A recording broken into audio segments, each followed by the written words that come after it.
ایک لمحہ میں یہ عرض کروں گا کہ الطاف حسین صاحب نے اگر نام لیا ہے، جب ان کا کچھ حوالوں سے نام لیا تھا چودھری نثار علی خان نے، تب انہیں پریشانی ہوئی تھی.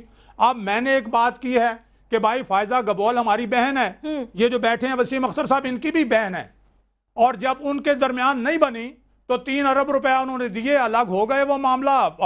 لیکن کورٹ میں کیا ہوا میں اس وقت وہ بات نہیں کہتا کہ کیا بیانات ہیں، چھوڑیں ان باتوں کو، چھوڑ دیں ان باتوں کو. میں نے تو اٹھائی نہیں ہے، مجھے تو پتہ بھی نہیں وہ کون ہے اور نہیں جنہوں نے اٹھایا میں ان کو بھی کہتا ہوں کہ چھوڑ دیں. وہ کہتے ہیں نا، کہتے ہیں کہ چھاچ جو ہے، چھلنی جو ہے نا، چھاچ کو کیا میں نہ دے گی. سنیں، چھلنی چھاچ کو کیا میں نہ دے گی جس میں 900 چھید ہوتے ہیں. ٹھیک ہے، میں ایک چھوٹا سا وقفہ لے لوں. مجھے وسیم صاحب سے بھی پوچھنی ہے کیا انہوں نے اسمبلی میں ڈاکٹر ذوالفقار مرزا پہ پابندی کی بات اٹھائی ہے یا نہیں اٹھائی، وہ کیا کہتے پھر رہے ہیں، اس کا کیا جواز بنتا ہے. ایک چھوٹا سا وقفہ لے لیتے ہیں ناظرین. میں ابھی بھی آپ کو بتاؤں، مجھے سیریسلی یہ نہیں پتا چل رہا کہ MQM اور پاکستان مسلم لیگ نواز کے درمیان کیا ہے. I fail to understand.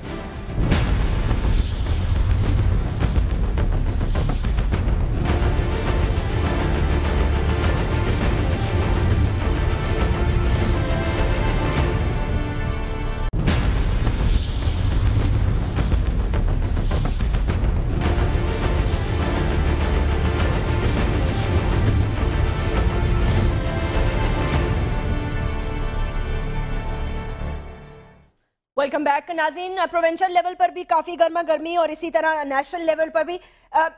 Marine صاحبہ مجھے بتائیں کچھ آپ اپنا پوائنٹ آف ویو دینا چاہیں گی. یہ ساری میں یہی سمجھوں کہ اگلے الیکشنز کی تیاری ہے، یہ سینٹ کی تیاری ہے، کس چیز کی تیاری ہے؟ مجھے سمجھ میں نہیں آ رہا کہ اچانک کیوں سب ایک دوسرے سے اتنے ناراض نظر آتے ہیں.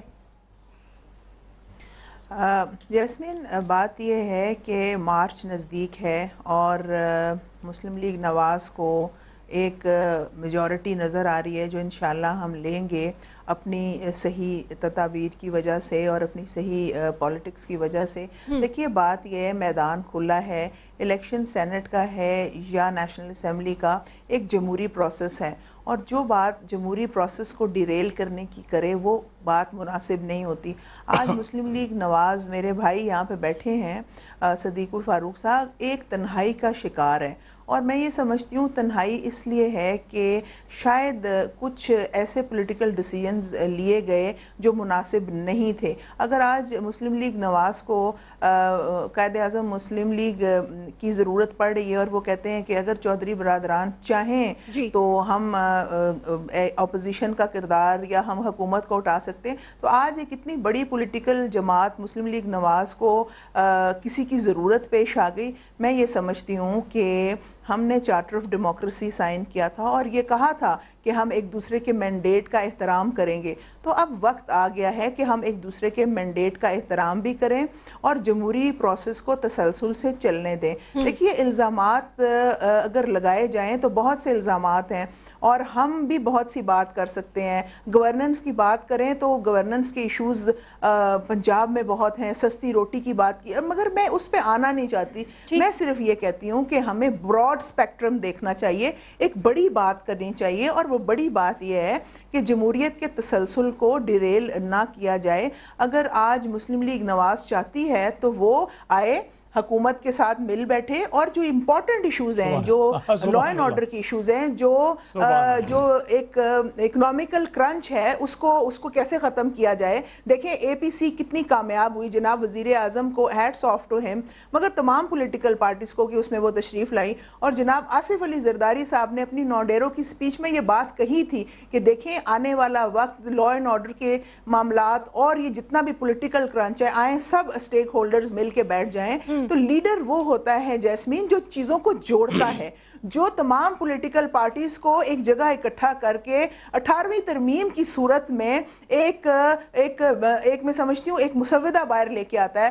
لیڈر وہ ہوتا ہے جو 100 سال سے بنا ہوا ایک قانون فاٹا ریفارمز وہ کرواتا ہے. دیکھیں مسلم نواز کے پاس ایک میجورٹی تھی مگر یہ کام تک بھی نہیں ہو سکے. میں سمجھتی ہوں کہ جناب آصف علی زرداری صاحب نے اپنی ڈائمینشنل لیڈرشپ کے انڈر ایک بہت جو کام کیے ہیں، وہ دیکھیں وہ کام آپ بول رہے ہیں، وہ کام آپ بول رہے ہیں، اسی لیے ایک مارچ سنڈروم ہے جس کی وجہ سے ایک فرسٹریشن ہے. میں نے یہ جو بات پیچھے کی میری بات سنیں، کتنی بے روزگاری ہے، کتنی مہنگائی ہے، بجلی کا پچھلے دنوں پنجاب میں کیا صورتحال تھی آپ نے دیکھا. بالکل ہے. میں جیسمین میں آپ کی بات سے متفق ہوں.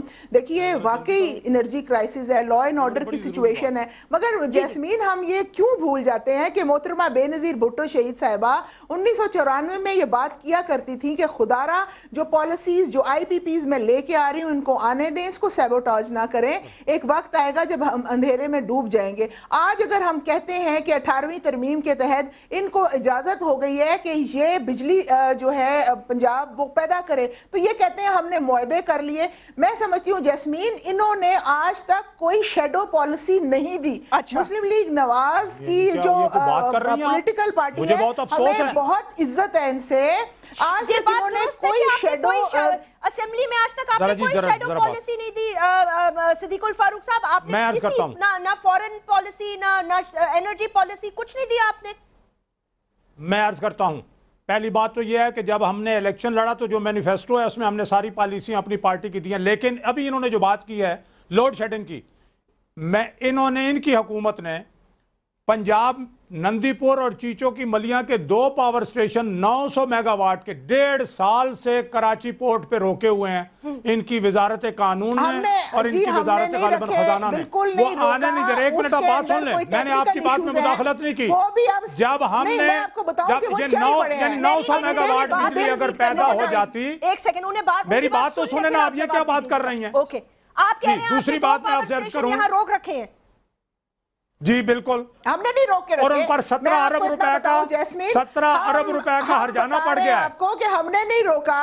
دیکھیے بات یہ ہے کہ نندی پور انہی کی وزارتوں نے روکا ہے، تو انہوں نے مل کے روکا ہوا ہے، آنے نہیں دے رہے کہ یہ پنجاب میں نہ لگے بجلی. آپ کو بتا دوں کہ صدیق الفاروق صاحب کیونکہ دوسری بات سن لے میری، میں ذرا 2-4 باتیں کر لوں پھر آپ اکٹھا جواب دینا.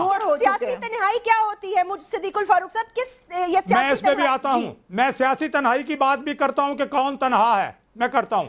اسٹیٹ بینک کی رپورٹ دیکھیں، ان کی اکانومی کی پرسوں جاری ہوئی ہے، کل اور آج چھپی ہے.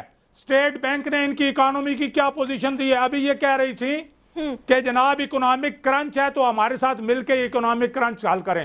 بھائی آپ کے پاس اکنامک ٹیم نہیں ہے؟ آپ نے 3.5 سال میں اقتصادی مسائل کو کیا کیا ہے؟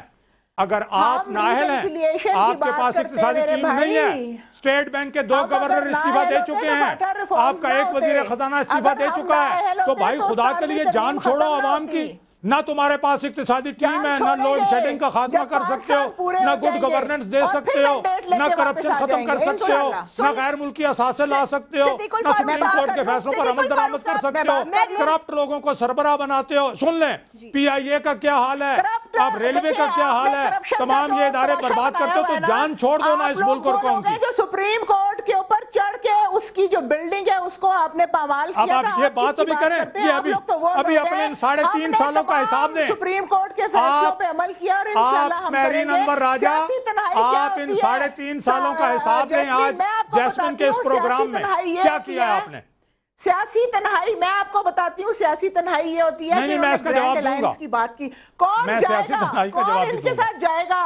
دیکھیے بات یہ ہے کون ان کے ساتھ جائے گا. ان کے فیصلے بالکل ایسے ہوتے ہیں کہ جو میں سمجھتی ہوں کہ کوئی نارمل اور میچور سیاست سے تھوڑے دور ہوتے ہیں. آج یہ اکیلے یعنی عدلیہ کی بحالی کا فیصلہ ہم نے غلط کیا، عدلیہ کی بحالی کا فیصلہ ہم نے غلط کیا. مسلم لیگ اب جو آپ لوڈ شیڈنگ دے رہے تھے پنجاب کو 20 گھنٹے کی، جب ہماری پارلیمنٹ نے اور ہمارے ساتھیوں نے گھیراؤ کیا، آپ نے 24 گھنٹے میں لوڈ شیڈنگ ختم کر دی. کیوں ختم کیا آپ نے؟ اور میں آپ کو کیوں ختم کیا آپ نے؟ ٹھیک ہے، یہ آرٹیفیشل لوڈ شیڈنگ تھی. دیکھیے بات یہ ہے، آج عمران خان اور میری بات آپ سن لیں جیسمین، میری بات سنیں تحمل سے. مجھے یہ بتائیں کہ آپ کیا نام ہے، میرے سوال بھی میں بھول گئی ہوں. میں پوچھنا چاہ رہی ہوں، آپ کے کہنے کا مقصد یہ ہے کہ آرٹیفیشل لوڈ شیڈنگ تھی؟